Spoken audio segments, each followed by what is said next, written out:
and other people, right? So staying at home means helping others and also helping ourselves.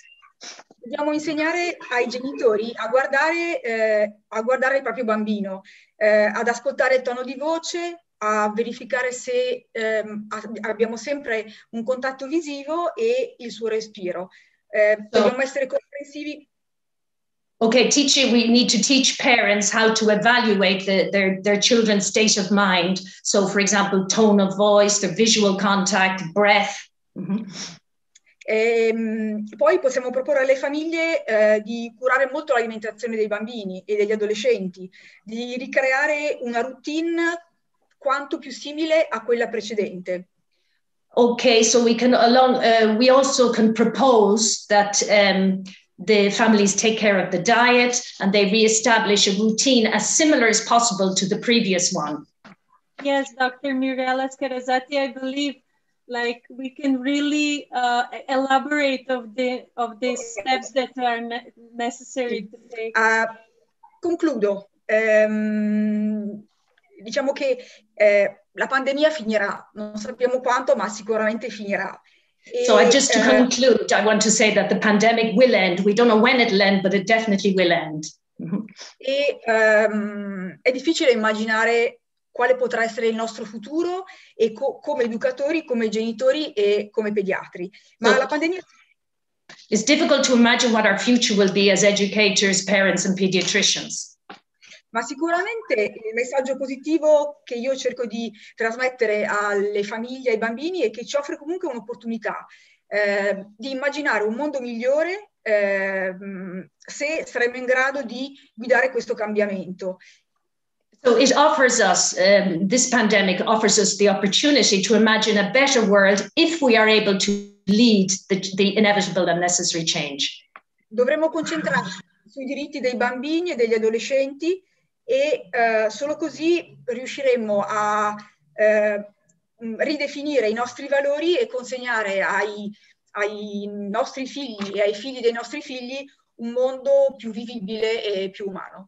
So we need to focus on the rights of children and adolescents, and this is the only way we can prove that we are able to redefine our values and hand down a more humane and livable world to future generations. Thank you. Yes, I agree.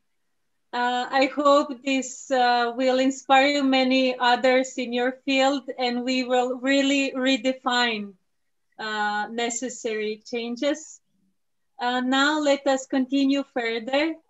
I would like to call Mr. Ryan Wilson, International Art of Living educational expert trainer, to guide us through an interactive session.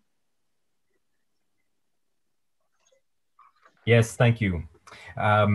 So I'm here on behalf of the Art of Living Educational, which I'll let my colleagues talk about a little later in the interactive session. But we thought, after hearing 4 of our guest speakers, to have a short breathing practice to freshen us up. What do you guys think? Is that okay with you? Every one of our speakers talked about its importance. Mr. Roydke talked about how the parents and the educator's inner state is most important. And Dr. Bonriposi also was talking about how we need to innovate schooling, so we can also innovate also this roundtable with a short interactive session in the middle. And as well as Ms. Zenz and as Ms. Garazati was just saying, the breath is also some way that we can do that. So I think we all agree. Let's put these good ideas into practice, shall we? Mm-hmm. So this breathing practice is something we use also with children and teens that can also give a lot of energy and center the mind at the same time. Sometimes when we have a lot of energy, our mind is scattered. So how can we have these 2 things at the same time? If you've practiced a little bit of yoga, maybe you'll know it. I'll just demonstrate once and then I'll explain and we can do together, okay?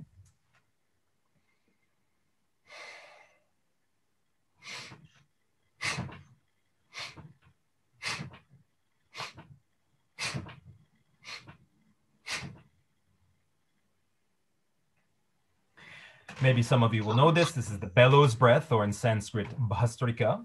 It's very easy. We can all do it together. We can put our hands in a loosed fist near our shoulders and our elbows are against our body. It's in two parts. The movement, which is very easy. Everybody has seen cheerleaders at schools. So we throw the hands up and we open our hands when they're up.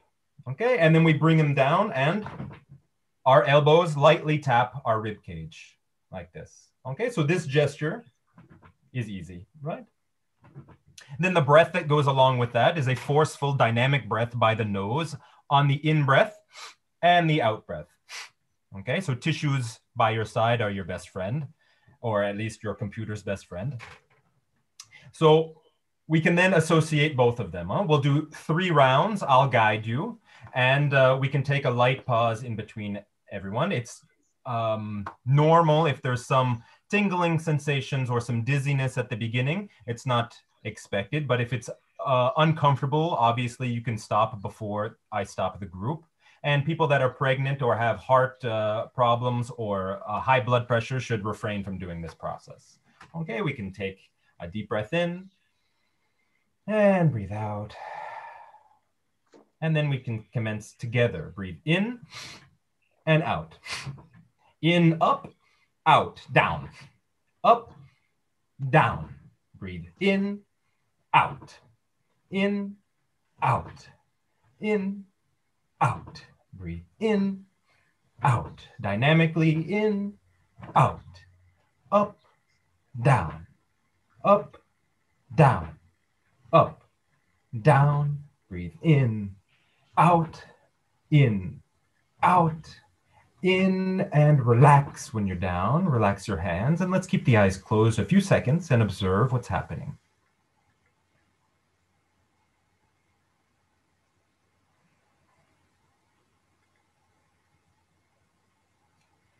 And if everybody's experience is okay, we can do a second round. Same thing. Okay, this time maybe you've seen it, you're comfortable with it, maybe we can keep the eyes closed and get in contact with this inner state that all of our speakers were talking about. Close their eyes, take a deep breath in without moving, and breathe out. And let's try it again. Breathe in, out, in, out, in, out, in, out, up, down. Breathe in, out, in, out, in, out. Breathe in, out, in, out, in, out, in, and relax. Relax your arms. And again, take these precious moments just to observe what's happening in my body, my mind, thoughts, emotions.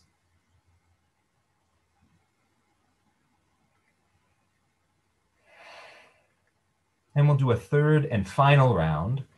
This time we add the secret weapon, like we would say with our kids, which is a big smile. Let's see if it changes something. We've done it twice. Now let's do it with a big, stupid American smile with your teeth. You can all make fun of me. Yes, like this. That's it. Let's take a breath in without moving. And breathe out still with a smile. Yeah, we've already lost some. And let's go. Breathe in, out, in, out, in, out, up, down with a smile, down. I love hugs, down, up, down, in, out, in, out, in, out, in, out, in, out, up, down, in, out, in, and out, and relax. And the most important part, a few seconds of silence in our busy day, even in the middle of a round table, in the middle of a meeting.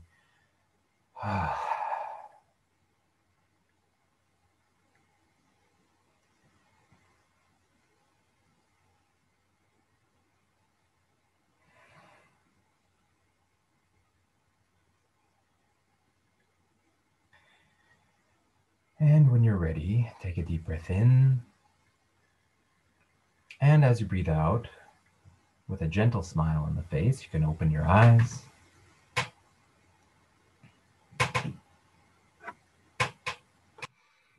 hope this was useful. We'll talk more in the other interactive session with my colleagues, but how to bring our energy up and our mind centered. The breath is one tool that we can use, among other that the Art of Living Educational uses frequently with children, teens, but also parents, educators, and everybody around the family and schooling activities. Back to you, Zana. Thank you. Thank you so much. This was fun and very uplifting, I would say also. So let us continue with the panel and get to know the next few panelists, which we are delighted to have with us. For the beginning, Professor Ross Docher.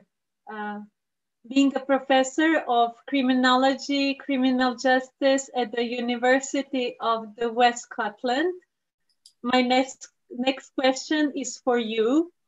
So based on your expertise in youth crime and policing, do you think that COVID-19 has impacted the crime rate amongst youth? And how did youth handle this pandemic? What would you say? Thanks very much, Maria, and thanks for inviting me along today. Yeah, I'm a professor in criminology at the University of the West of Scotland. And for many years, I have worked with disadvantaged youth, young people who are involved in things like gangs, violence, and also drug distribution. I've often found there are very strong links between adverse childhood experiences, experiencing abuse, neglect, various kinds of household dysfunction when growing up, experiences of trauma, and later addiction and dependency issues on alcohol and drugs, and sometimes involvement in things like gangs and violent offending. And one of the things I've done is to explore the root causes of this kind of behaviour, but also to look at the interventions that work best to enable these young people to begin to move away from some of these issues. I've worked a lot in prisons in Scotland, but also in the United States and in Denmark. And contrary to what a lot of people think, these prisons tend not to be full of bad people, particularly bad guys, because the majority of the people I've worked with have been young men. They're full of traumatized individuals who are often self-medicating to deal with mental health issues and lingering issues of trauma. And I'm going to talk just a little bit about what I'm observing in terms of how the pandemic and lockdown restrictions has impacted on these kinds of young people, but also adults as well that I have worked with. So as an example, a recent Ofsted report in England on a secure training centre for young people, Rainsbrook Secure Training Centre. It's based in Willoughby near Rugby in England, identified that as a result of the COVID-19 guidelines,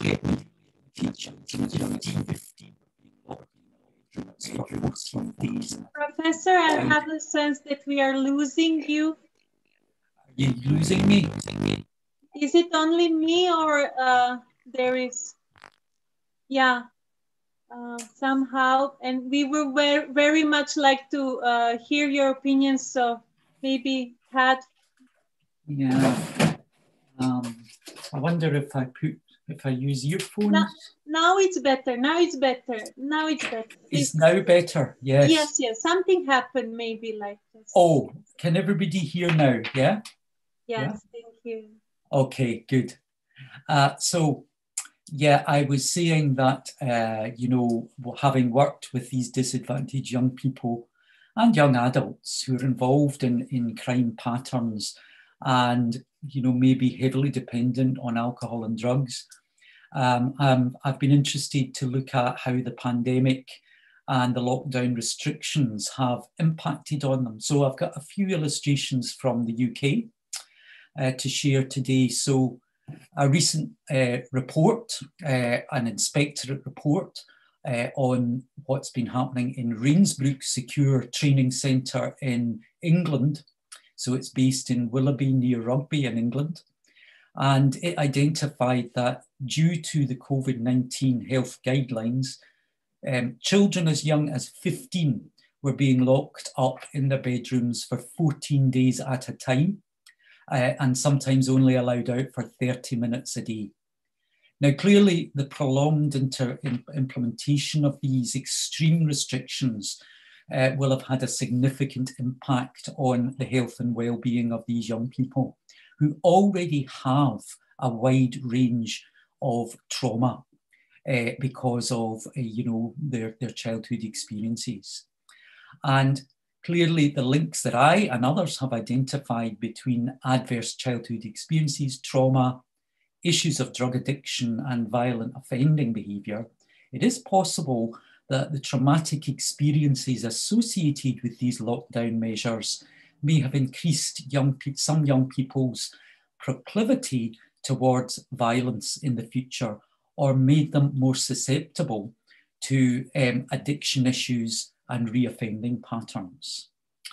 Also in Scotland, where I'm from, a report by the Children and Young People's Centre for Justice and also the Children and Young People's Commissioner for Scotland have looked at the impact on children who are on remand awaiting trials in secure accommodation in prisons, and found that during the pandemic, children experienced an extended period without face-to-face contact with their families, social workers or lawyers, and long periods in their cells with nothing to do. So clearly there are huge implications in terms of mental health and well-being, and also all of the other issues that I've mentioned about potential for reoffending rates in the future. In a wider sense, almost a quarter of Scotland's prison population is currently awaiting trial due to the delays in the justice system that has taken place because of the COVID pandemic. And these remand prisoners, and we're talking more about adults now, have been spending 23 hours a day, sometimes in their cells, to stop the spread of the virus. In terms of wider issues in the community, in Scotland, I'm very sad to have to report this, but we had a total of 1,264 drug-related deaths in 2019. This was the largest number ever recorded and higher than any other European country. And within those figures, there was an increase in 15 to 24-year-old drug deaths reported, moving from 64 the previous year to 76 that year. So this was just prior to the pandemic. And it's very troubling to think that children as young as 15 could potentially be dying from these issues. It's very likely, we don't know yet because the figures have not been reported, but it's very likely that addiction issues will have worsened during lockdown. And there has also been a reported heightened risk of things like online grooming and exploitation of children and young people due to the greater use of social media and the internet during the lockdown restrictions. And feelings of isolation increasing and greater substance misuse among children and young people while confined to their own homes. So I believe that the implications are enormous for our children and young people. And we need in the future to have a direct and prolonged focus on addressing the collateral damage that has been caused over the last year because of the restrictions in relation to mental health, addiction, potential for offending and reoffending rates, both addiction issues in communities and also in prisons and young offenders institutions. I'd just like to quickly mention at the end, you know, one of the pieces of research I've been involved in over the last few years has been looking at the impact of the art of living, Prison Smart and Breathe Smart programs, particularly focusing on the programs in Denmark, working with Jacob Lund. And I have interviewed almost 30 men who had been heavily involved in addiction issues and, you know, had been heavily involved in criminal activity. A lot of them were motorcycle gang members, for instance, or drug dealers, or both. And what I found was underlying their patterns of offending and addiction were deep issues of trauma. A lot of them were suffering from depression. They had suffered from post-traumatic stress disorder. And by engaging in Sudarshan Kriya and Sudarshan Kriya yoga programs for a number of weeks and months, what I found was they were beginning to open up to their feelings and emotions, sharing some of those emotions, sometimes for the first time with others, having a growing sense of peace and well-being. And amazingly, they reduced their dependency on alcohol and drugs, and in most cases gave up that dependency completely, and in some cases also moved away from prescribed medication that they were using for things like depression and PTSD, and replaced it with the use of the breathing techniques and the meditation. And so I think there are profound implications here about drawing upon these programs in the future for our children and young people as we set about the task of rebuilding well-being amongst the most vulnerable. So thank you very much for listening.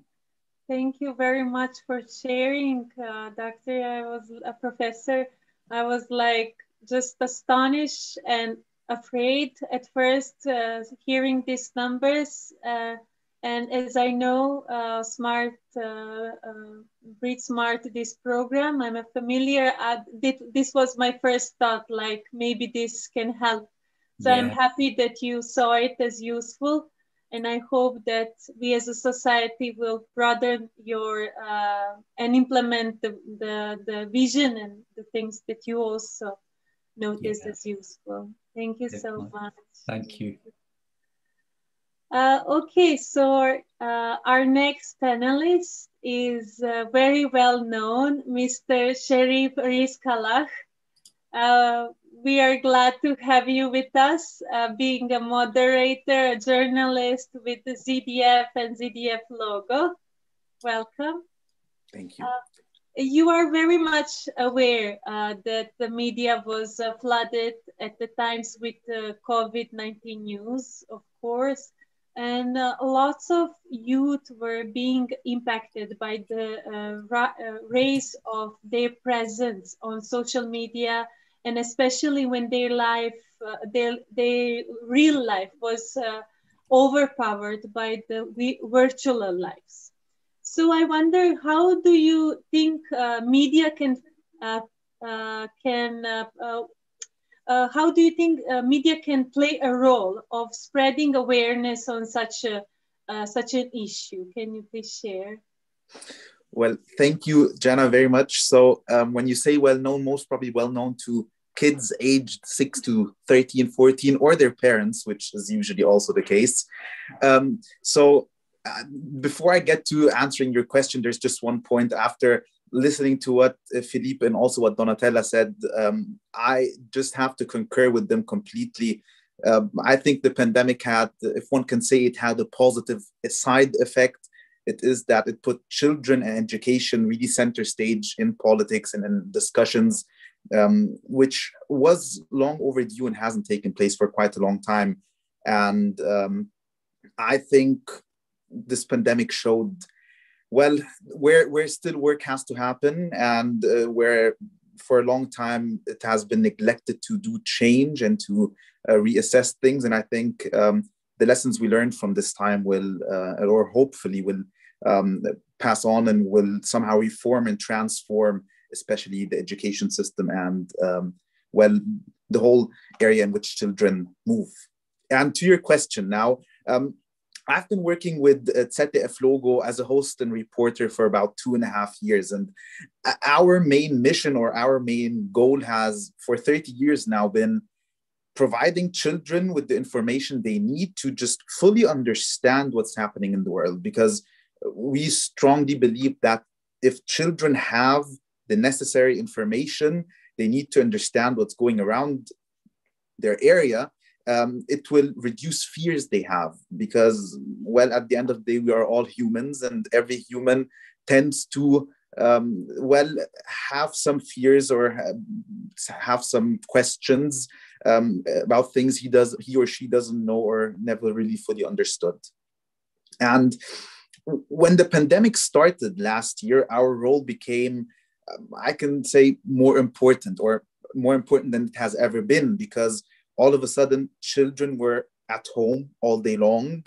They had tons and tons of questions, and they were waiting to get answers. And on a weekly basis, we basically got hundreds of questions, mostly from children, sometimes also from parents who just didn't know how to explain these complex issues to a child that is about 6 to 13, 14 years old.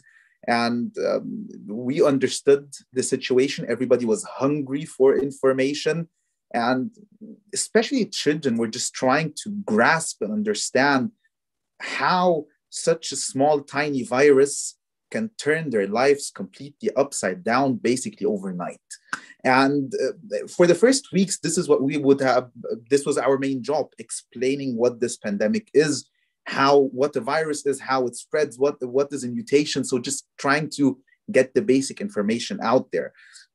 And after somehow we checked all the boxes for this basic information, we realized that our role became more and more challenging, because as a kids news program, we completely understand that we have a huge responsibility.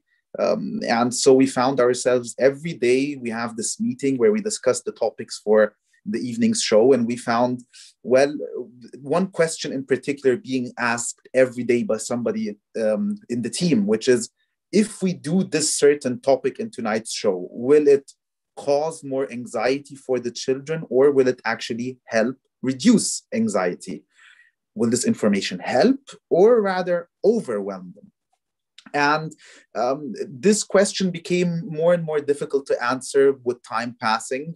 And in the course of the past year, we just found that many, if not most people, became more and more, Germans would say right now, wütend, which is a mix of müde and wütend, which is exhausted and somewhat, but also angry or, just tired. And this has been also in our minds. People are tired and people are exhausted.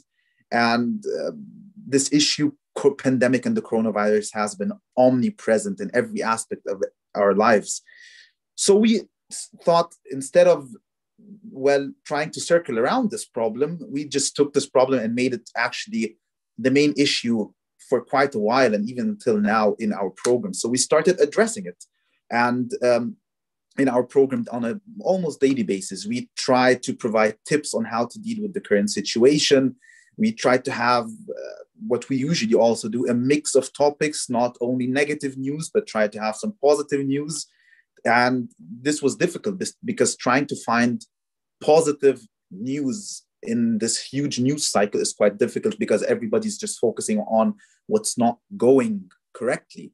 And for my part as a host, I try to share personal stories, just thinking about this child that is sitting in front of the TV or their tablets or their computers and listening to me talking. And me and my colleagues as well, tried to involve personal stories and involve personal feelings, just trying to have this vibe or this message put out there that it's okay to feel overwhelmed. It's okay to feel fed up. And it is completely fine to just say, I want to tune out what's happening. And better times will come. And I think we all feel the same. And the idea was, if I feel that way, why shouldn't I share it? Because we also deal a lot with this social media bubble where everybody's just showing the good part of everything without trying to show the bad part. So we try to have a more realistic view and trying to involve the kids and show them you're not alone in this, and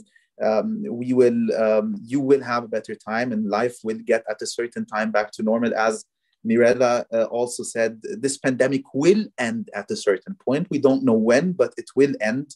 And this is the message we're just trying to convey. This is just the status quo, but it will change, and it changes every day. And trying to have this, what we like to call constructive journalism, instead of just reporting the bad news, just trying to take the news and give an idea on the whole area. For example, a recent topic we had was vaccinations. Vaccinations in Germany are at about 5%. When you hear this news and you think, wow, a country like Germany is not able to vaccinate the people more quickly. And then you have the positive news, the United States is doing it way better. But then we try to take it as a constructive part. Show the broad picture. Don't show just two parts of it. Show them that the whole world is waiting for a vaccine. Show them that countries, for example, in Latin America and Africa, are waiting even longer than we are. And by just providing this whole picture and trying to find a constructive way out of it, we try to reduce the fears that they may have or the exhaustion they may have. Do we succeed in doing this every day, every night in our show? Probably not, but we try every day. And I think this is something that I think the media plays a huge role in. We now have to have this dance between providing information, explaining complex issues, and at the same time giving the feeling that the viewers shouldn't feel overwhelmed, because they're being flooded by information every day, and too much information can sometimes just have the wrong impact instead of calming down, just overwhelming. And we're trying to guide them also through the situation. I think guidance is something that everybody is eager to have these days, and we're curious how long it's going to last. We're trying to find new ways. We need to be creative, or more creative than ever, because things are just going into a routine, and we're trying to show our viewers on a daily basis that although the situation might drag on, it will get better. And this is, I think, a huge point the media has to play. Just think a bit more constructive, and that way it will calm a bit more the situation. Thank you. Amazing. Thank you so much. Exactly. So many tips and tricks. I hope other medias are also watching, are ready to implement what you guys came up with. Thank you, Mr. Iskala. So we have with us Miss Margot Sicaboni, a famous actress, yoga and health coach, writer, a mom. So I wish to welcome. Thank you so much. Hello. Thank you. So beautiful to be among so many beautiful and rich spirit people.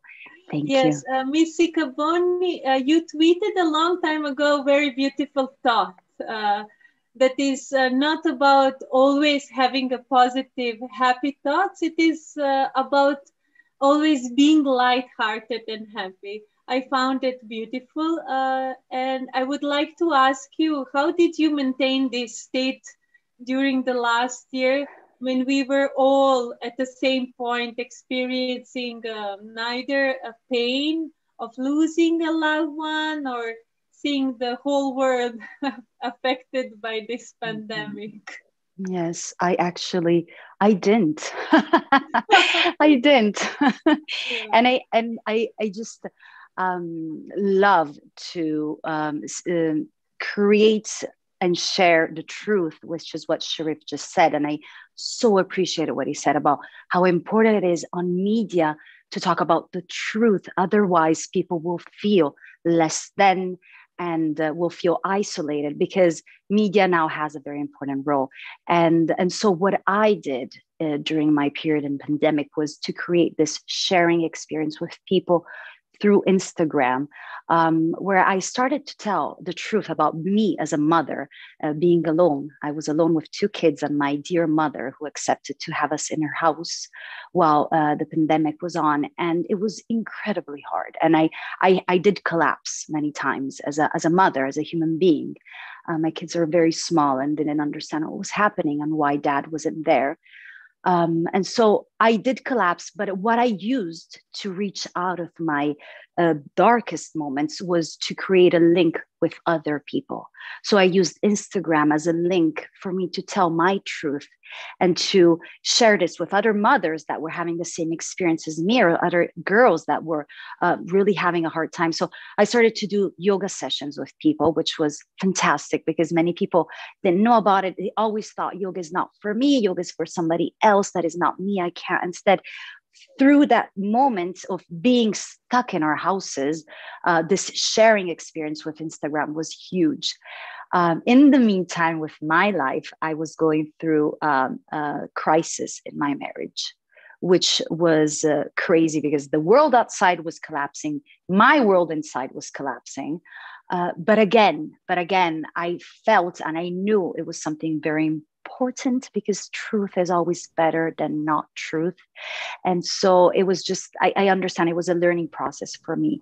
So, and I use this as well as a vehicle with people to, share my experience and see what other people were going through, for them not to feel alone. And this gradually brought me to write a book, which I did write this summer. I finished this book, and it's about my experience. It's called Breathe. And there's actually an exclamation mark, because it is vital we do breathe and take responsibility of our life in this present moment as mothers, as human beings, because it's really what we make of this present moment that will have an impact on us and on the people around us. And even just in sharing how hard it is. And so all my life as becoming a yoga teacher and finding and seeking the truth in every step is inside of here, and it came out in March.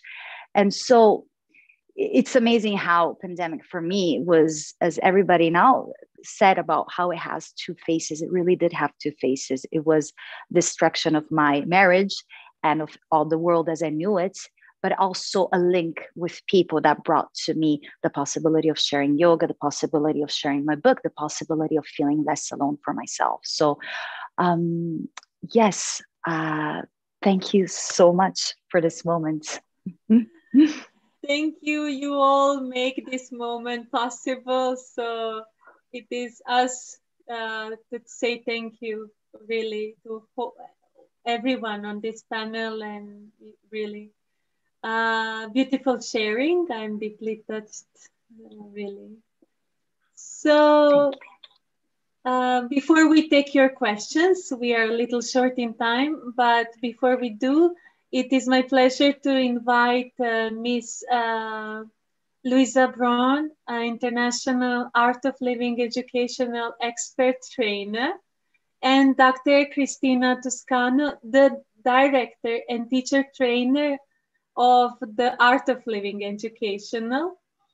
I would like them to give us a short insight on this panelist partner organization and to take us through a practical session. Thanks so much. It's an honor to be here with all of you today and to show some insights into our Art of Living educational method. So Art of Living Educational is the branch of the Art of Living Foundation dedicated to the pedagogical application of the Art of Living method. So it offers life skills programs to empower kids, youth, families, and educators. And there we work with individuals, with educational institutions, public and also private organizations operating in the educational field. And our programs are aimed at strengthening the fundamental life levels.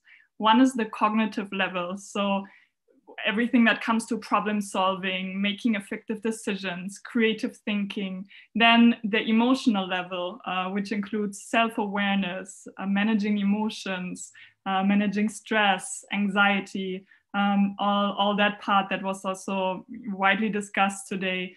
And then the third level is the relational level, on the level of empathy, of having effective relationships with the people around us. And these life skills actually, as we really saw in this discussion today, have become so much more important throughout this pandemic time. So to offer support through our tools, our techniques that we have, our European team of over 100 trainers and volunteers has conducted numerous online workshops during these times, many of them free of charge. And during our family mega event in November and December 2020, we reached over 550 families from across Europe who learned these tools and techniques that we teach. And instead of just talking, we had so much talking today already. So I'd like to, for us to experience some of these tools together. So because we do work with children and youth, we'll do some practical part in the form of a game. And then after that, I'll hand over to Christina, who will lead us through a very short meditation to round up and sink deeper. So let's all put our child shoes on. For the next few minutes, we can all be spontaneous, have fun, smile, and just be 100%. And at the same time, while we do it, we can observe our own state of mind during the process of what's happening inside of us, in our thoughts and our emotions. So I think you all must be familiar with dance and freeze. We'll play music, and then when the music stops, you freeze. Now we are adding a little twist to this. When the music stops, I emotion, and we will all just express full anger, be it confusion, be it happiness, just be fully with that emotion. And then once we continue dancing. Okay, so because we are losing your voice for the second, so when the music stops, we should express emotion. Mm-hmm. Okay. Yes. Okay. Let's Feel have free fun. to keep sitting, stand up, and stand dancing. Whatever you prefer is fine. So I'll. Used to be the ghost boy looking for. Hard to get it, and so to be the one living in the fast lane. Dance along. So hard to get it, and so hard to get it.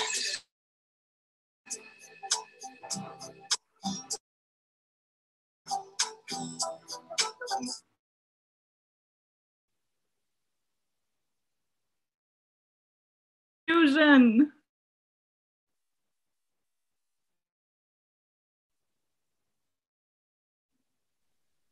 Confused, huh? I'm waiting for a destination, I still don't know. Somewhere nobody must have beauty that all. And if you like this, you can follow me. So let's go. Follow me. And let's go to the place. Anger.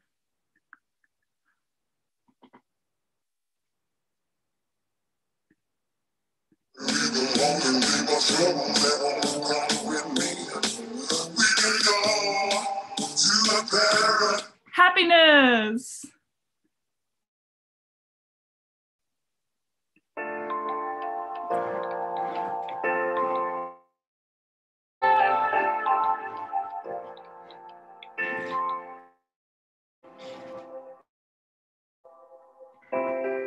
You can be my guiding light. Love. back to the hugs. How was it? Was it a good break? I could continue doing this. Yeah, we could continue for longer, but we're running out of time a little bit, so we're keeping it a bit short. So at the same time, like now we were really thinking, what is it that we can do and experience in such a short session with all of you here that still gives a little bit of a insight in how we work. At the same time, also freshen up the atmosphere and bring some new place for new thoughts, and also to sink deeper, because after so much inputs, when we then move and we free our intellect a little bit, it's so much easier to sink deeper in meditation. And so one of the main pillars is really to live the we teach as teachers as well. And it's so important for educators, for parents, for teachers to live as well that knowledge that you want to convey and be an example. So for that, to have that awareness and to also feel free and to express and who you are and work on yourself is very, very important. So that's a little insight into that. And now I'd like to hand over to Christina. Yes, thank you, Luisa. Now we are ready for a meditation. So let's straight go into the meditation. It's very simple. How many of us has never meditated? Please raise your hand if this is your first experience. You will see it's very, very simple. You can just sit comfortable wherever you are. You can lean your back. You know, everyone can meditate. Actually, we have all meditated, all of us, for 9 months when we were before our birth. And that's what we do when we're meditating. We just relax, just enjoying the moment. I will guide you through my voice and just relax. Nothing to do, no pressure, no deadline, nothing. Okay, so just sit comfortable and close your eyes and observe what is happening inside of you right now. Thoughts might be coming. Accept every thought. Become aware of your breath and just listen to my voice. No need to concentrate. Just as if you were listening to music. Become aware of your breath with the eyes closed. Take a long, deep breath in and let go.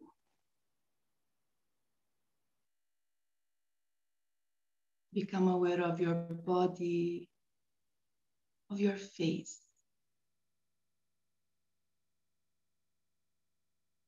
And give yourself the most beautiful smile. Feel that smile. Bigger smile. Only for yourself. No one is watching. Everyone's with the eyes closed. And let it spread all over your body. Let it reach every cell in your body, every corner of your mind. Let it smile.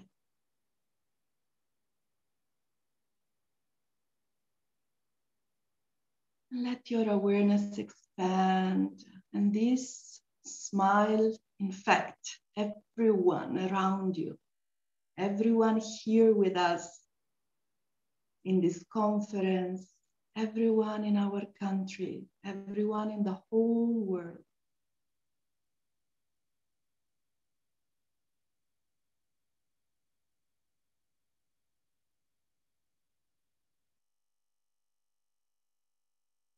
Take a long, deep breath in and out. And with your beautiful smile, you may open your eyes. How was it? Super short, huh? But sometimes it's good enough. Huh? We tend to think that we need long time to meditate, but only short time is needed. And a smile is so important.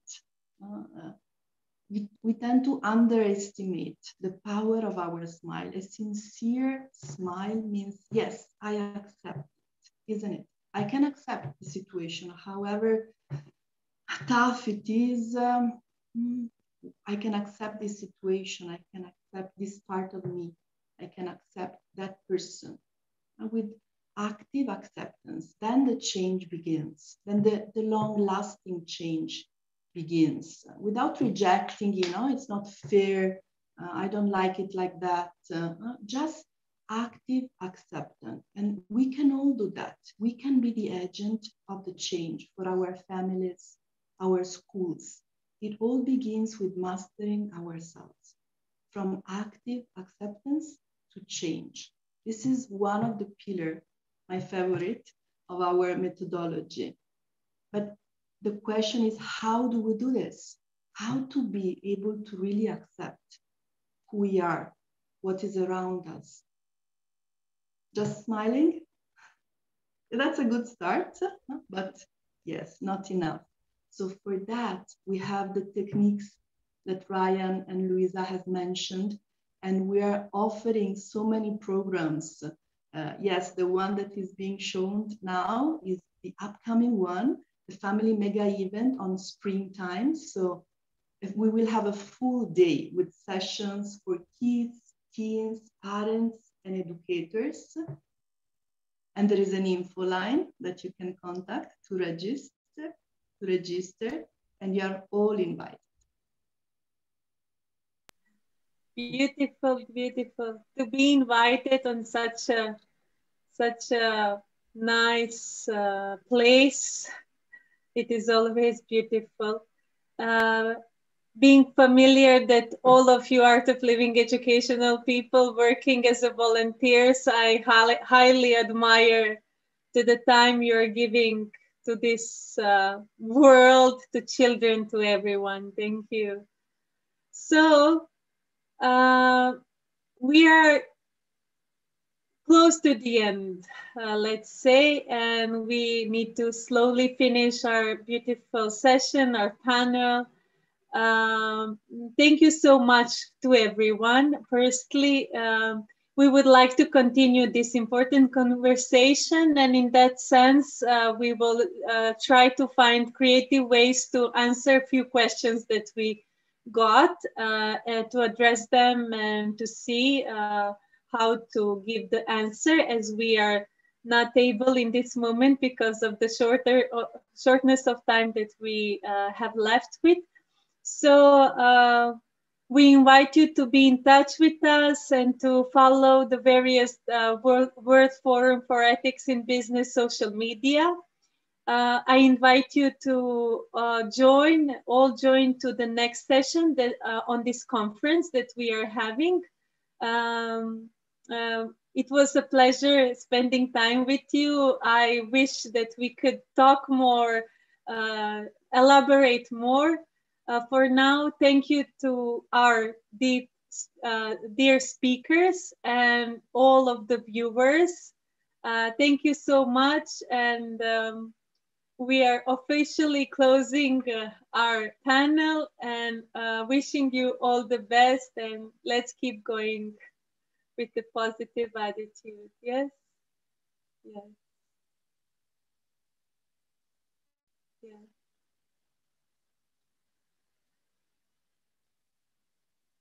Thank you, thank you. We'll be in touch.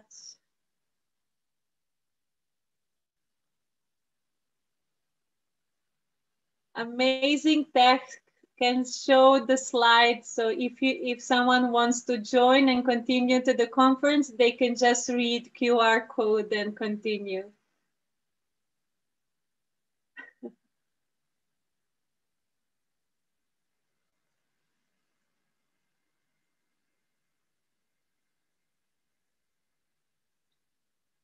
Bye, bye, bye, Mirella. Bye, Francois.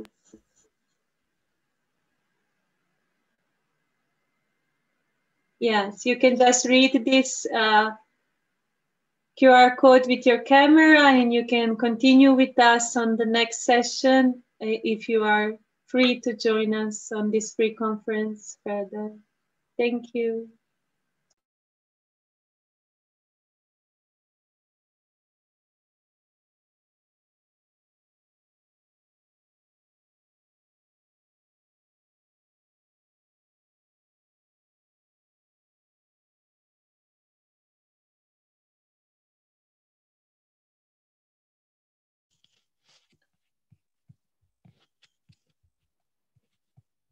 You are welcome to stay back and stay with us for the next session.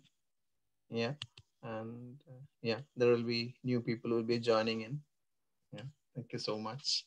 Thanks, Sana.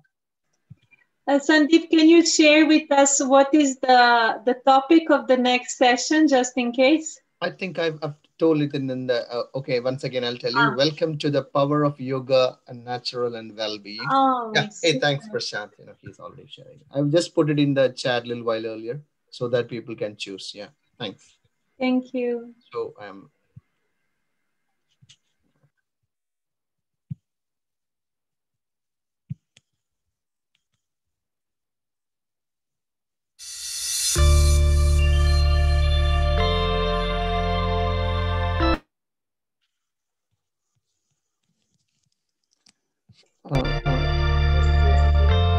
welcome, and some of our last session participants are still here, so you can feel free.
For your information, we will be recording this session. We'll be recording this session.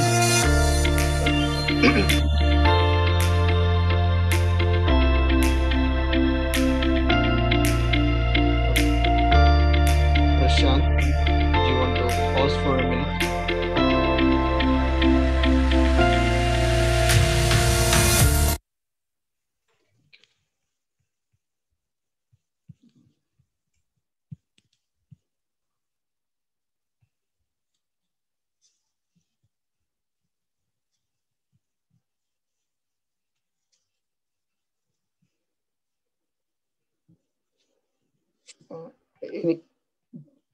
I request you to check your mics and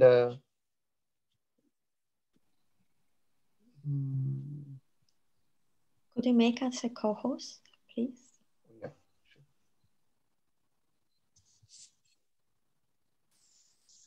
Hello, namaste.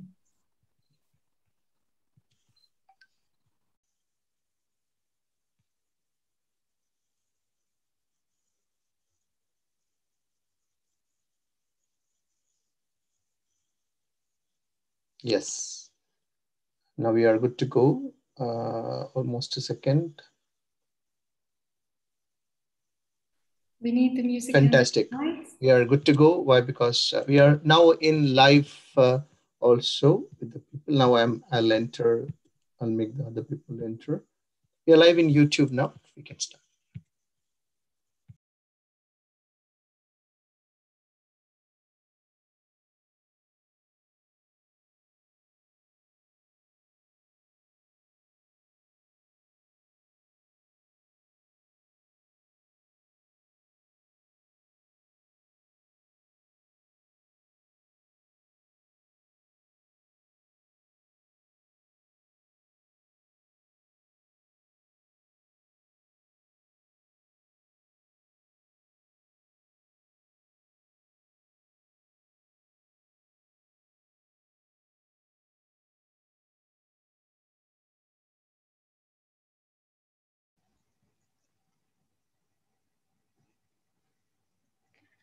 A warm welcome to everyone joining us from around the world. Good morning, good afternoon, or good evening, wherever is it that you are.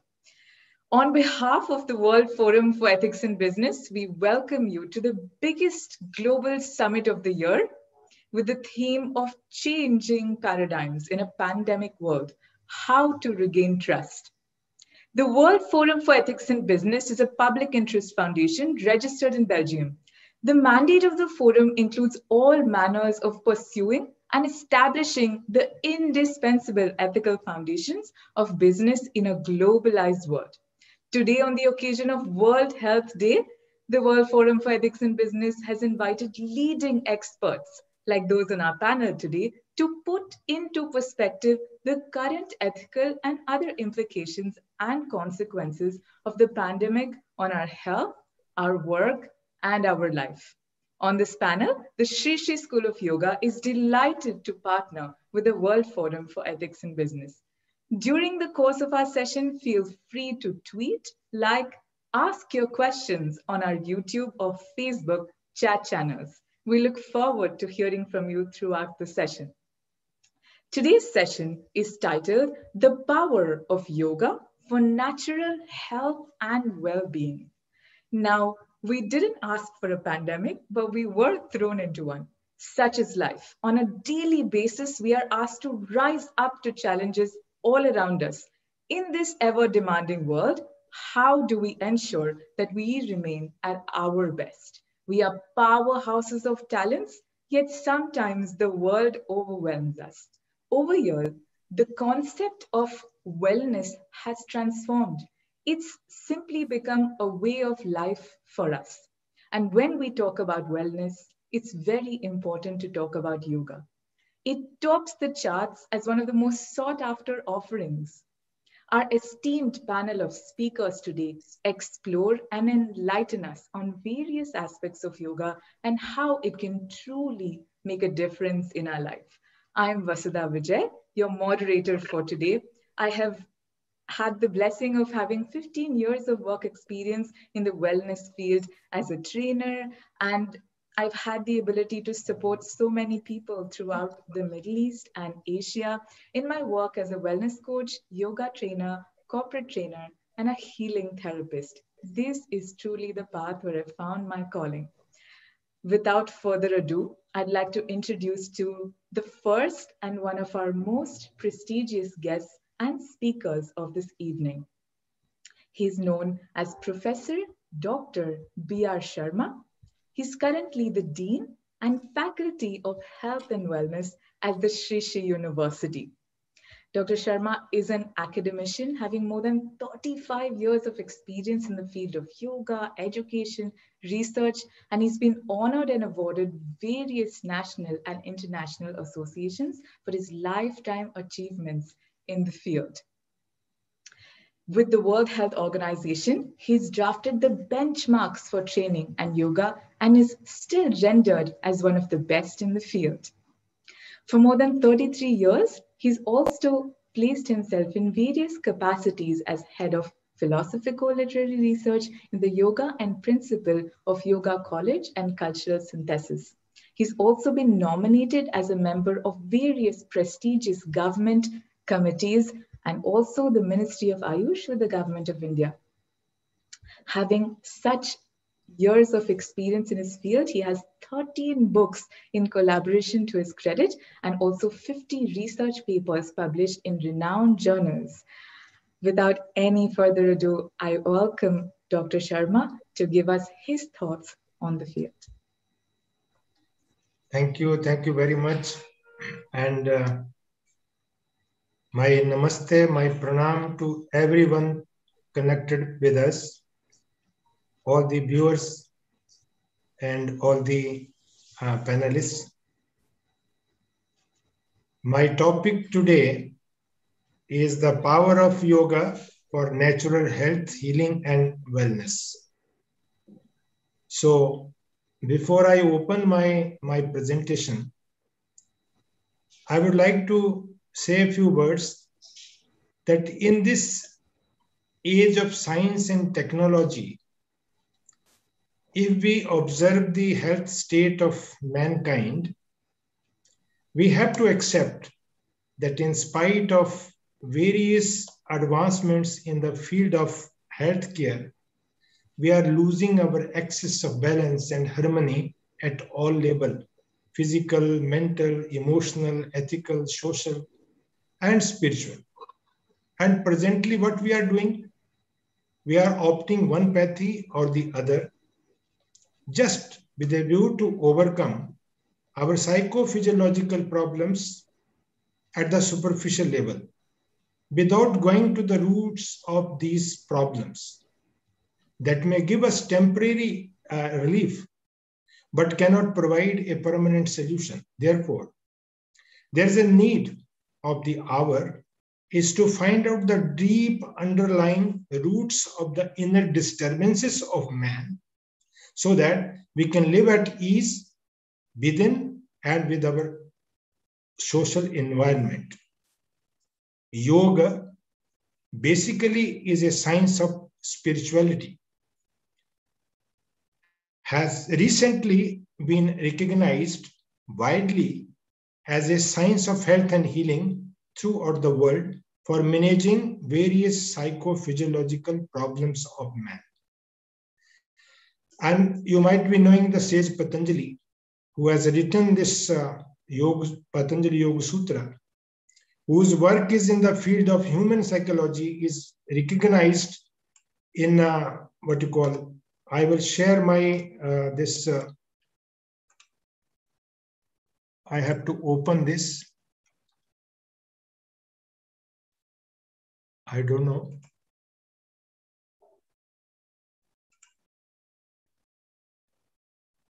It is already open. Yes.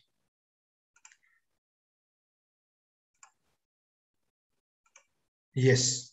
Is it visible to you?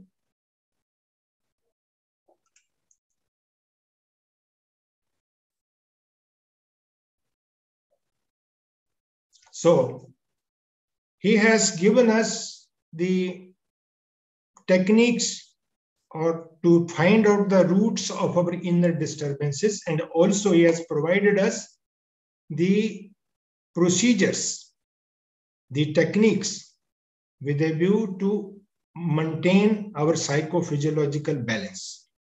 So, if I talk in terms of health, our yoga or Indian thought does not divide man in watertight compartments.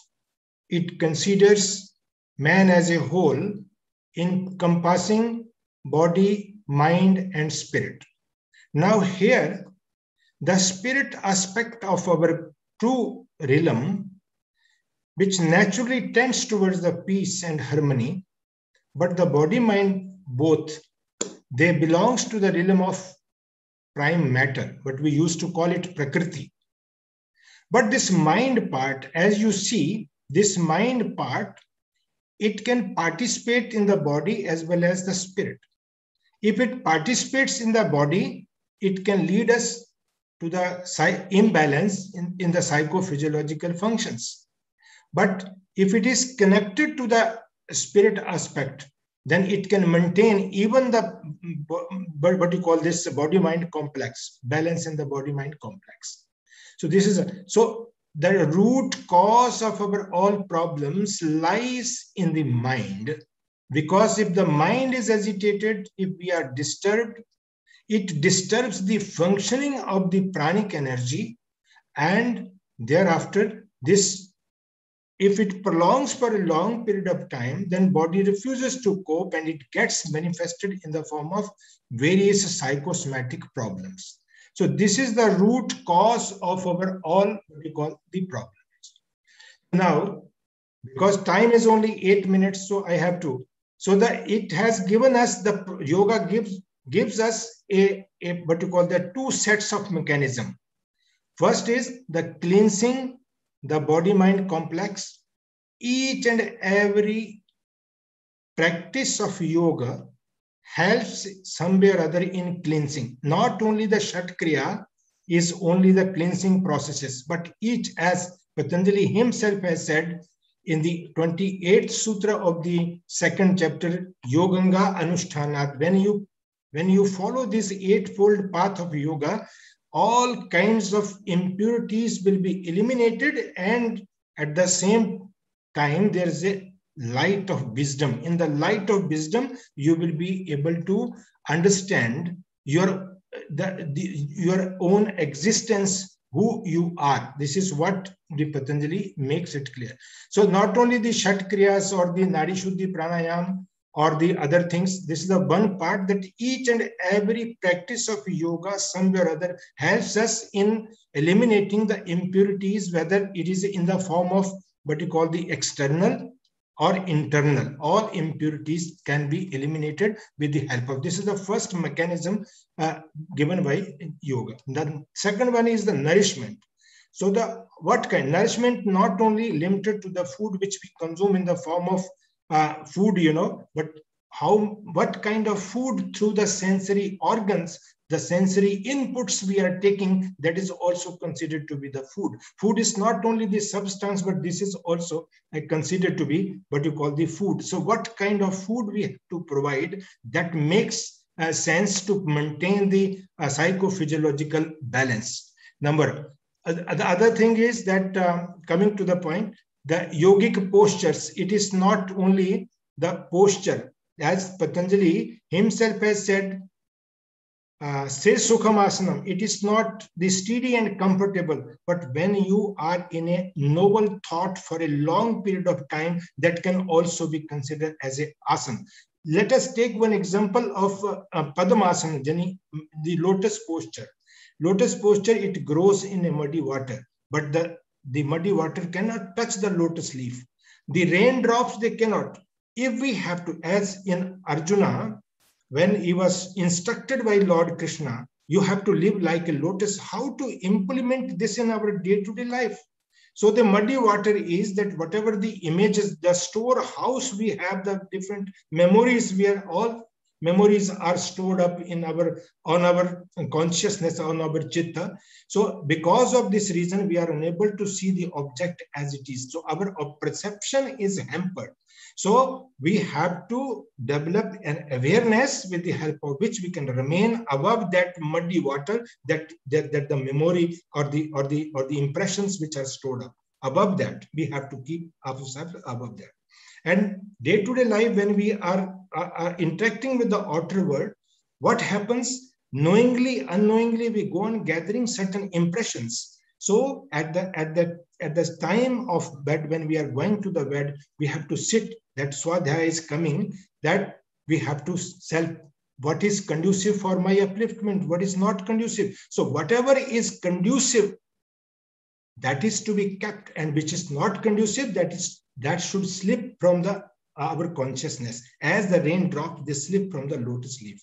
This is what is to be learned out of this. So this is what, so the posture is not only a physical posture, although it is helpful because it creates a coordination between all the systems. It is a kind of rejuvenation and it is a deep relaxation. It is not only help us to give massage to the external muscles, but also the internal muscles, our endurance and other things. It is established fact. And when you are at that state of coordination, calmness and quietness prevails. Now, emotional regulations are also how to regulate the emotions. Emotion is a power. If we make use of it, we can reach to the heights. But if the emotion is not controlled properly, then it can take us to the hell also. So with the help of this prayer, as Gurudev used to say, that this seva satsang, seva satsang, what you call, and seva satsang, this is what. So with the help of this kind of prayer, chanting of mantras and devotional sessions also, it can help us to regulate our emotions. At the same time, certain do's and don'ts in the form of yamas and niyamas, it is very much famous, so no need to go into detail. Also, sleep regulation is also to be maintained somewhere or other. I'm sorry, it is not moving. Yes. So now coming to the mind management, I would like to quote here the first commentator of Yoga Sutra, Vyasa Bhashya we used to call it. Vyasa has written a great commentary wherein he has said, wherein our mind stuff, we used to call it chitta, is equated with the river. This river flows in two directions, usually, and that is what he says, klishta and aklishta. This is the two, what you call the flows. Generally, it flows towards the me and mine. I would give you one example. The Arjuna was a great warrior. When he saw his own great-grandfather, his own teacher, his own kith and kins, and at the same time, the stimulation came and he has correlated himself that this is me, Arjuna, and they are mine. So this me and mine thought only can take us towards the that side which you call endless pain and misery. But aklist, other side is, that is, if we are positive, if we are thinking that we are taking everything from this mother nature, even this breath is being taken freely without any cost, we are breathing. So everything is being provided to us by mother nature, So if this thought is there, I think systematically, if we train our mind systematically, this flow can be re-channelized, diverted towards the other side. So at this moment, so long this flow is toward the sensory pleasure, towards the me and mine only, then it creates problems, psychophysiological imbalances. But if this, what you call, flows in the other direction, I am also made up of 5 elements, others are also made up of 5 elements, I am a part and parcel of this cosmos. So if this kind of understanding is developed, somewhere or other cultivated, then I think that we can re-channelize, redirect the flow of our consciousness towards that side, which can help us. So it cannot take place without the swadhyaya, without the self-analysis. We have to understand who am I. So with a view to analyze this, who am I am not body, I am not the mind, I am not the intellect. All these instruments are inert instruments. As you know, the moon does not have its own light, it takes the light from the sun. Similarly, all these instruments are taking the light from the pure conscious phenomena, what we call. So this mind is to be managed properly, systematically, it is to be trained, and that may help us. And see, and pranayama can help us a lot, wherein when you are, both the nostrils, they are not working together. Sometimes our right nostril works. When the right works, our left hemisphere is inactive. Whenever our right is active. So we have to develop a balance in both these. And pranayama technique, it helps us beautifully. Even in Hatha Pradipika, there is one traditional Hatha Yogic text which says, Chale bate chalam chittam nischale nischalam. So long your breathing is moving, your mind is moving. So with a view to check the speed of our mind, let us check the speed of our breathing. It will help us a lot. And this is what, in short, it is a great subject. We'll discuss sometime, another time. So I will talk of the self. So when there is a flexibility and body is active, calm and composed mind, positive thinking, regulated emotions, action in relaxation, and blissful awareness. This automatically increases our healing aspect. Automatically, this heals automatically us. Now, beautifully said, while introducing, Basudaji has said that wellness is nothing, but it is a way of life. And it is so therefore, we should not hesitate. We should respect ourselves. Number one, we should respect ourselves. Number one, get help from whenever there is a need. You should not hesitate to get help from others. Okay, take care of your body. Avoid intoxicants. Learn how to deal with the what you call this. Deal with this stress. This is to be understood. Company of a good people, that is to be satsanga, we used to call it. Quiet your mind. Whenever you find that your mind is agitated, immediately concentrate on the breathing and you will see, you will be able to check the speed of your mind. Set realistic goals. Don't go to the realistic goal should be. So all these things, if we follow in toto in our day-to-day life, better immune functioning, speedier recovery, and increased longevity also automatically take place. So this is a concluding. Health, according to me, is a balance of psychophysiological functioning. And I used to call samadhi is not that state where you have to sit in one corner of the room by closing your eyes. Samadhi is that when your personality is totally integrated, that is called samadhi. And vyadhi is when there's an imbalance, where that is a dis-ease, according to me. This is my, so this is what, and I think that we have to keep our body relaxed all the time.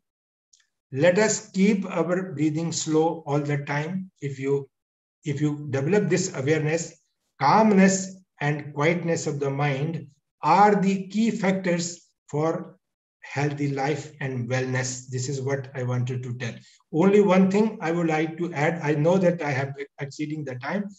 One thing, yoga is a bulletproof jacket. Dear friends, those who are, I am talking with the viewers now, please wear this bulletproof jacket. You will not be harmed. Thank you very much for giving this opportunity. Thank you very much.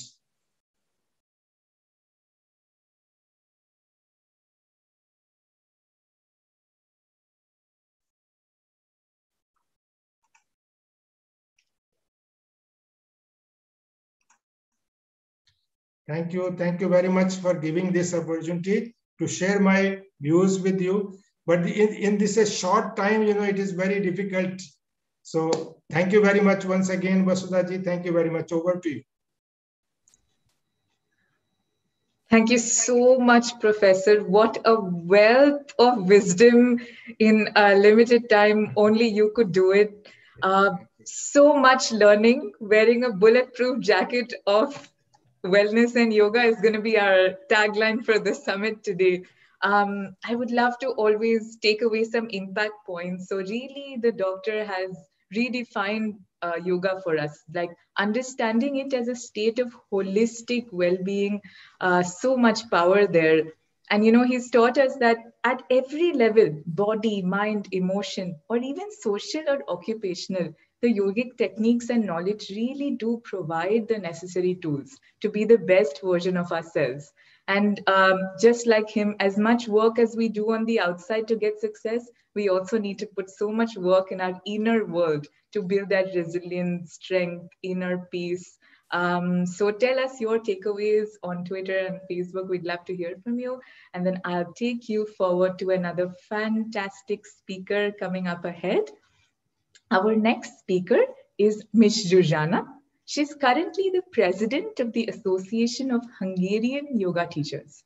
She graduated as a Vaishnava theologian and a yoga master.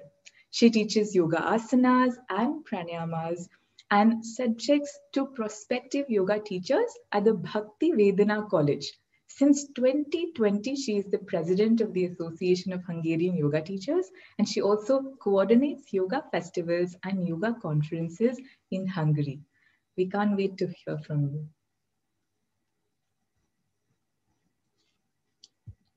Namaste, Hari Om. Thank you for the honorable invitation. It's extremely inspiring that so many wonderful people work together around the world to create and add value to the world. So thank you. And I have a question. In the last 1 year, have you been worried about something? And in the last week and yesterday? Worry stems from fear of change, fear of the unknown. We don't know what will happen to our work. We don't know what will happen to our loved one, what will happen to our health. We feel the ground slip from under our feet. Did you know that Professor Dolkan, a neurosurgeon, says 5 minutes of nervousness can starve the immune system for 6 hours. 6 hours is a very long time, especially if a pandemic is going on around us. External conditions are changing too fast, and we cannot keep up with these changes. We don't have enough strength to do it, or we just think so. It's a big difference. Krishna says in the Bhagavad Gita, one of the basic works of yoga, "O son of Kunti, the non-permanent appearance of happiness and distress and their disappearance in due course are like the appearance and disappearance of winter and summer seasons. They arise from sense perception or skin of Bharata, and one must learn to tolerate them without being disturbed. After winter comes summer, and then winter again. After the unhappiness comes happiness, then again unhappiness, and so on. This is the law in the material world. And let me tell you a story. Once an Indian princess visited a Hindu sage with a ring she had received from her father. He asked him to engrave in the ring a wisdom that it provides consolation on sad days, it encourages in difficult situations, and in happy periods it warns against caution. The sage returned the ring a few days later. He engraved only one word, passes. What's the lesson? Whatever situation you are in, it's only temporary. It can change at any time, so don't worry. In the material world, this order, every time it's created, lasts for a while, then is destroyed.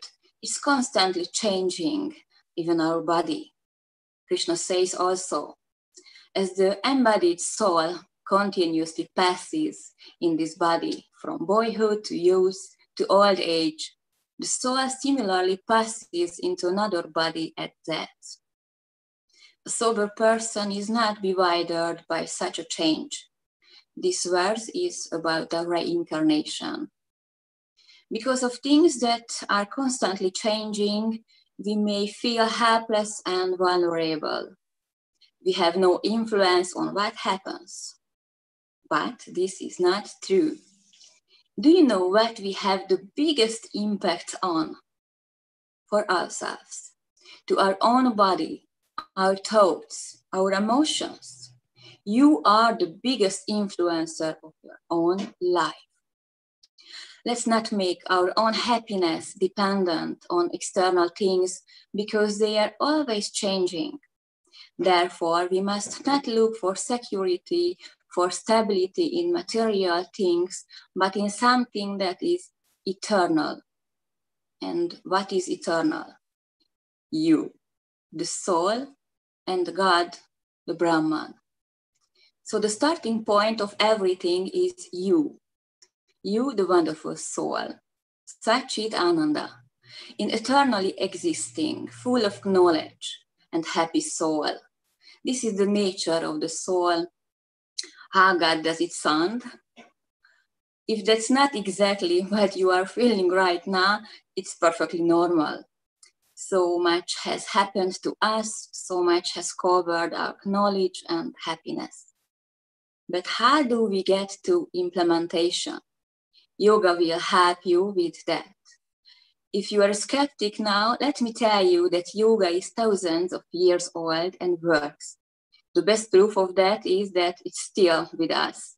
If it didn't work, we would have forgotten a long time ago, believe me.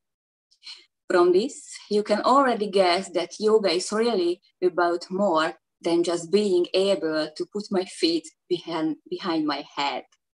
Yoga means relationship, unity with myself and the Supreme. And what can yoga give us? Read the Bhagavad Gita, the Yoga Sutras, find a yoga teacher and find out who you are and how the world works. The light of knowledge dispels the darkness of ignorance and fear. It gives strength and courage. What we know is no longer afraid. We know how to handle it. It also helps to see our own situation clearly. Don't think that yoga is old. The good advice described many, many years ago is no longer valid today. The message of yoga is timeless. We can draw from it and build on it in all circumstances.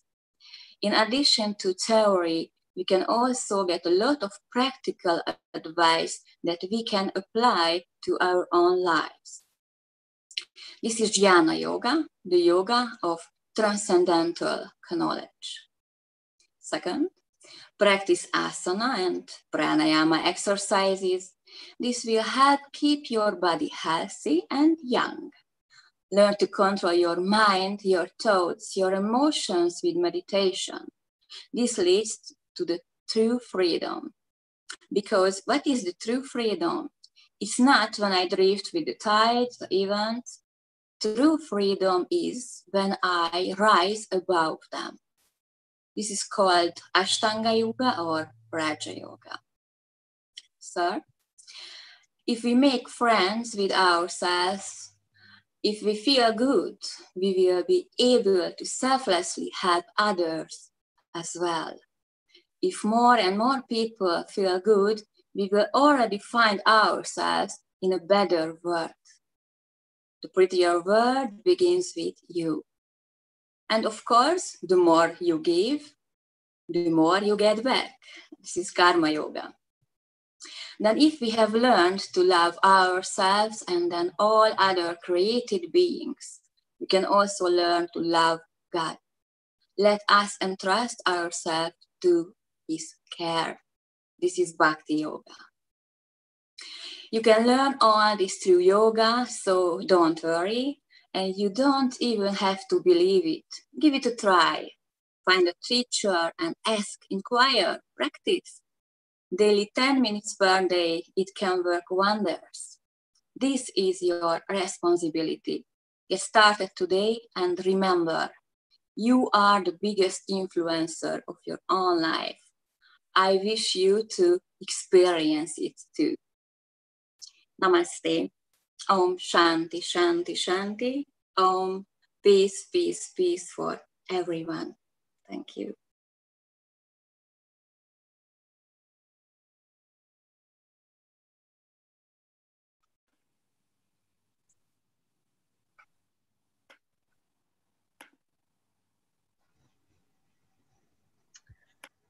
Absolutely inspiring words.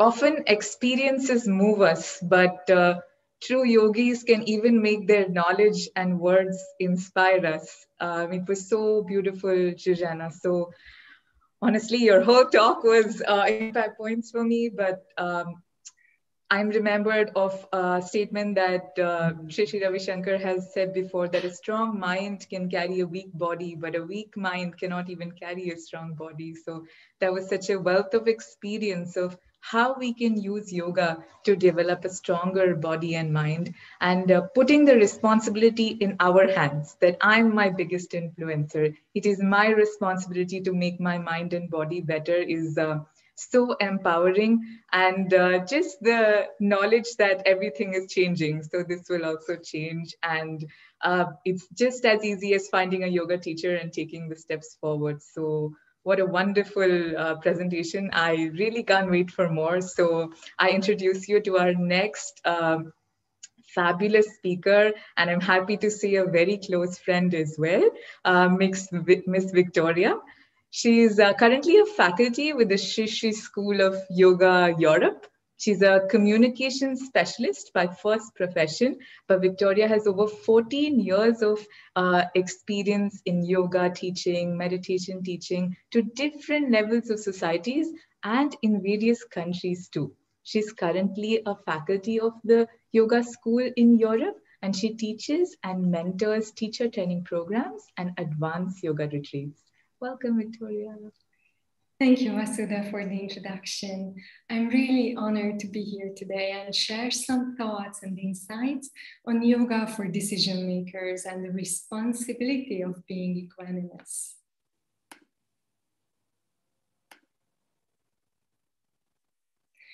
During these trying times, the role of decision makers is even more crucial because their decisions affect people's livelihoods and lives as well. Among such uncertainty, what can yoga offer to aid the decision-making process? Let me begin with this image.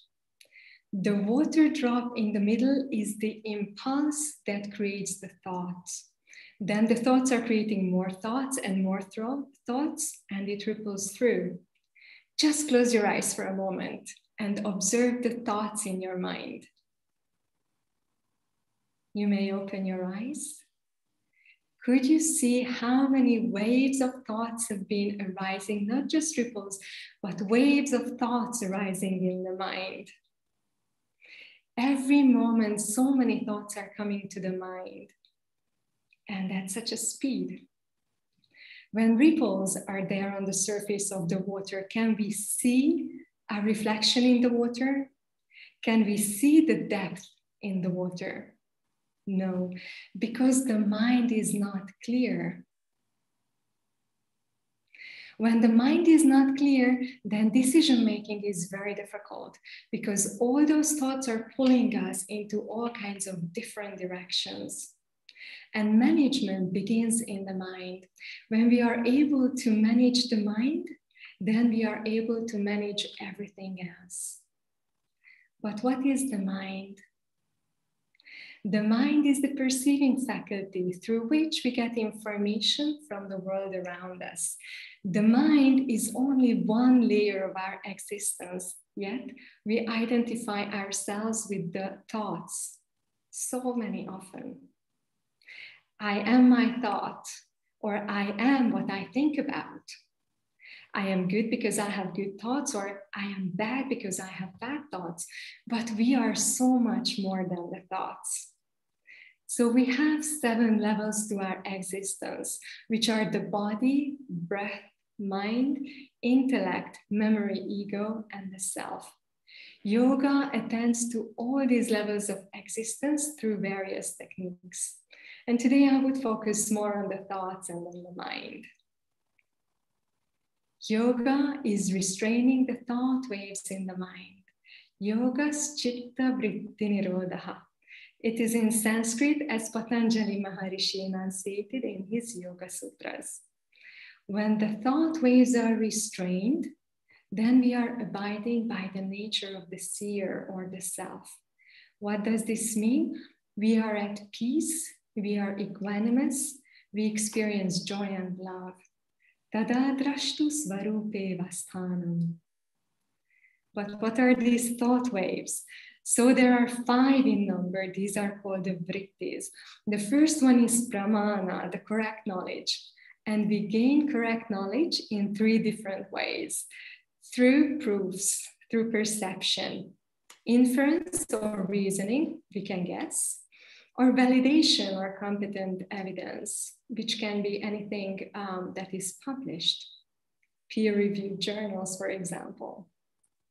Then viparya, the wrong knowledge, it is perceived, it is formed by perceiving a thing as being other than what it is in reality. And this difference between what reality is and how we think it should be, we can define it as stress. So what is reality and what is the truth? Reality or truth never changes. When we look around, and even Zhuzhana mentioned, nature changes. Everything changes, even the waves in the ocean change. Our emotions, our thoughts change constantly. When we look in the mirror, we see a lot of changes are happening all the time. But how do we know this? We know this because there is a reference point. Something must be unchanging. And that what is unchanging is the truth. And that is the self. Do you get this subtle difference? And another note here, and Professor already touched upon this point, the perception. When we can perceive things clearly, when the senses are clear, in other words, the body is cleansed, then our perception is proper. then the body is functioning more properly, and the faculty, the mind, is getting proper information from all around the world. Ancient yogic practices include different ways of cleansing, purifying, and detoxing the body. And these have a profound effect in the purification of the mind, in the clarity of the mind. Moving on with the thought waves, the next one is Recalpa. We can call it daydreaming or imagination. And these can be either some basal spheres, maybe you're afraid of heights, or some joyful fantasies. So these don't have any reality in existence. Then the next one is Nidra, or the dreamless sleep. It's kind of a void. And the fifth is Smriti, the memory. It is recollection of our experiences. And we spend so much time in the memory, in the past, thinking of the past. And this is what prevents us from being present, completely here in the moment. So how do we overcome these? Good news is there are only two things required to restrain the thought waves in the mind. The first one is practice. Of course, Maharishi Patanjali explains how the practice should be. The second is dispassion, or being free from desires or non-attachment. I would like to share a few tips what practice could be. So maintain silence for 2 minutes every day, because silence is where creativity comes from. Be in silent observation or doing some simple things, seemingly insignificant things every day. For example, eat your food with attention and awareness. Just be with the smell of the food. Look at the color of the food and taste the food, and don't do anything else. Not even thinking or looking at the phone or watching TV. This will raise the awareness. Then just look at your life from the consciousness, from the vastness of space and time. This heightens the awareness as well. How many millions and millions of years passed by? And finally, I would recommend meditation, Dhyana, and breathwork, Pranayama, because the breath has so many secrets. It offers so much. When the mind is difficult to handle from the level of the mind, and Professor already mentioned this, then use the breath. When you catch yourself thinking, and again, the thoughts are pulling in all kinds of different directions, use the breath. Just close your eyes and attend to the breath. And then the breath will slow down, and we got into a more focused state. My wonderful colleague Barbara is going to guide us through a few practices so we all get to experience the power of the breath. Also, the breathing pattern changes when the emotions change. In Belgium, there was a study also conducted. But what we need to take away from this is that we breathe differently when we are having different emotions, but with the breath, we can also affect the emotions. Everything starts and ends with the individual, but everything starts with the individual so that when we are at peace, we can create a peaceful environment around us. People will feel it because we communicate so much more through our presence, our vibration, more than our words. The other meaning of the ripple of the water is this. We all have a responsibility to creating this peace inside. It will pass through our family, our community, our workplace, our industry, and eventually the entire humankind. Yoga means union inside and outside as well. Thank you. Namaste.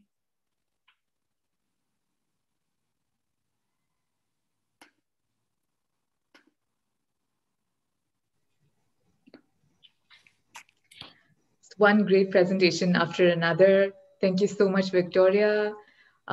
just expanding our minds to the deeper truths of the world around us and learning that our ancient yogis were really like scientists, right? Bringing a roadmap into better body, mind, and spirit, and just the importance of how a decision maker today has so much on his shoulders, and to build the necessary soft skills for a peaceful, dynamic leadership style. Yoga is so important. Thank you so much. So we jump right into a fantastic experiential practice session of yoga with our next presenter, Miss Barbara. Barbara holds a university degree in psychology, and she's been supporting over 1,500 entrepreneurs and companies in success processes as a coach and trainer. At the TLEX Institute, she's a consultant and trainer with more than 10 years of experience in the field of mindfulness, leadership, and team development. Let's practice some yoga together. Thank you so much. Can you hear me? Yeah, good, excellent. So in each yoga session, in each panel, when we speak about yoga, we cannot miss the experience, because yoga is experience. Yoga is a way of life, as we just heard from our excellent speakers. So there is a secret when we go into the practice. The secret is bring your awareness completely to the present moment. Bring your awareness to your breath and to your body, okay? As we have some minutes, let's start some stretching. We will start immediately with one stretching. We will do desktop yoga today, okay? Place directly your right palm next to the right hip. Your left arm stretch to the left with full awareness.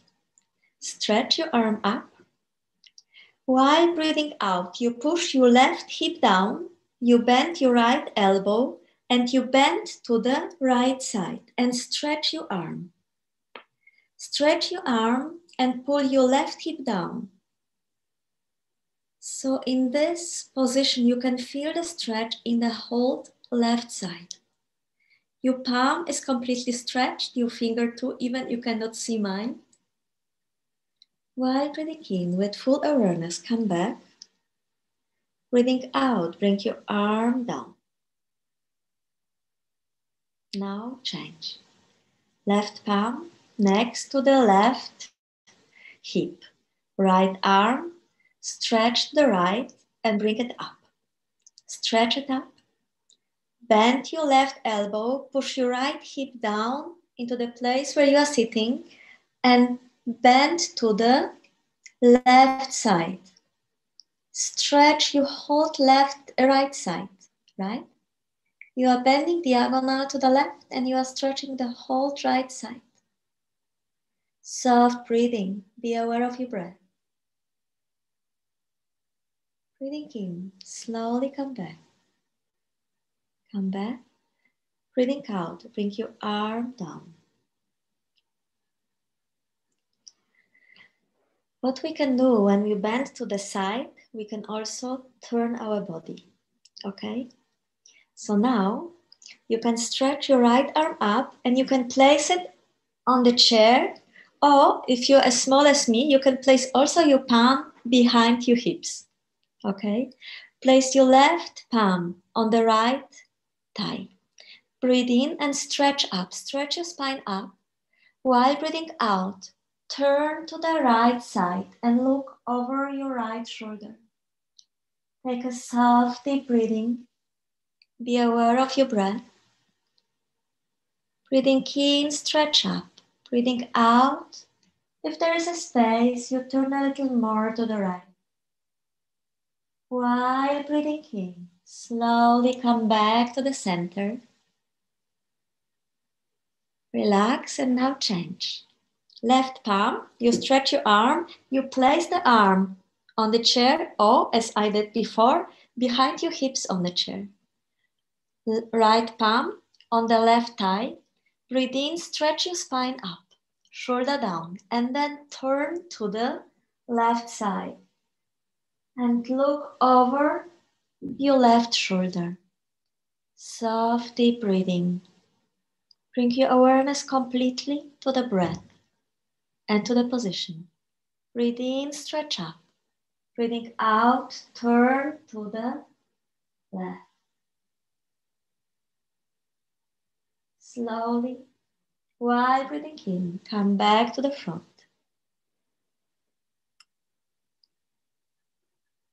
I will show you one more technique. When we go to the side, we turn. It is good to bend to the front. So what you can do, even in sitting between some sessions at your work, you can do something. You stretch your arms to the front, you bring your arms back, and what you are doing, you bring your palms together and palms facing your body. Okay, so as you can see, you push your chest to the front, shoulder back, and shoulder blades are coming together. You take a soft deep breath in and bring your head back. While breathing out, you go to the front and you go as deep as possible. I will stay in this position so they can see me and you can hear me, but you can go down as deep as possible. Okay, you can even bring your chin to the chest. And stretch your arms. This position is so powerful to lose all the stress and fear, which often stays in the chest area. Soft breathing. While breathing in, bring your head up. Bring your arms up and come up with your upper body. While breathing out, relax the position, bend your elbows, and first then, relax your hands. Okay? Take a soft deep breath in and out. Let's do one thing more for our neck. Breathe in. While breathing out, bring your chin to the chest. And now, because of the time, we will go really, really slowly. We'll go only for one exercise. Be really carefully and slowly breathing in. Bring your head to the right shoulder and back. And go as much as possible.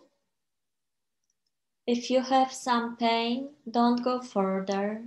Breathing out, go to the left and front. Soft breathing. One more circle. In, right, and back. Be really careful with this movement. Breathing out. Left and to the front. Being at the front, change the direction. Breathing in. Go to the left and back. In, then out, right, and front. Yes, last time. In, left, and back. Out, right, and front. While breathing in, bring your head up. Sit comfortable with spine stretched.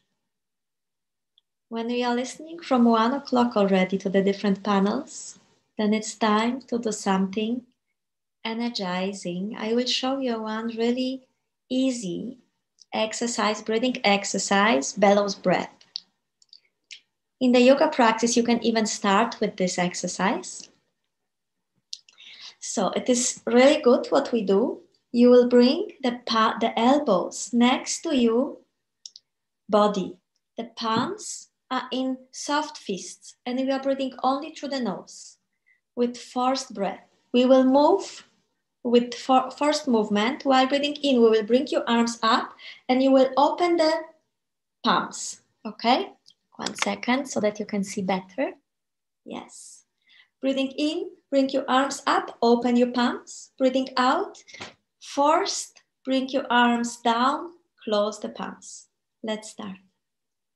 Take a soft deep breath in. You can close your eyes. And out. And let's start. In, arms up, out, down. In, out, in, out, in, out, in, out, in, out.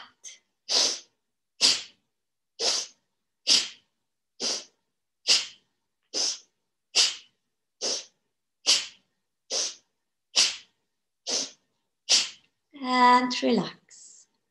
Relax your palms. Soft breathing.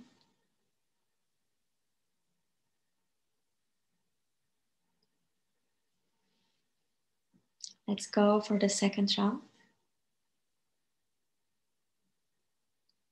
Take a soft deep breath in. And out. And in, out. In, out. In, out. In, out. In, out.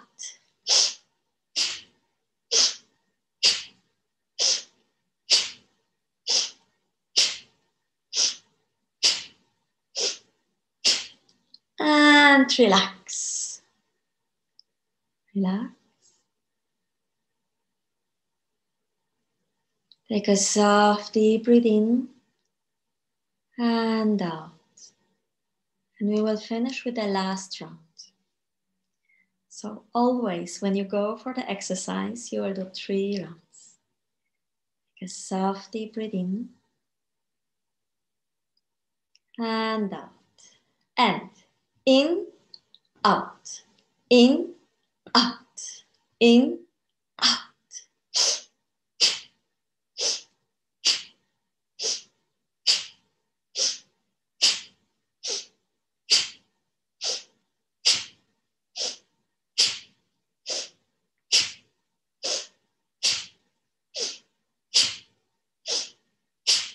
And relax. Relax your palms. For 5 seconds, let your eyes close. Become aware of your breath.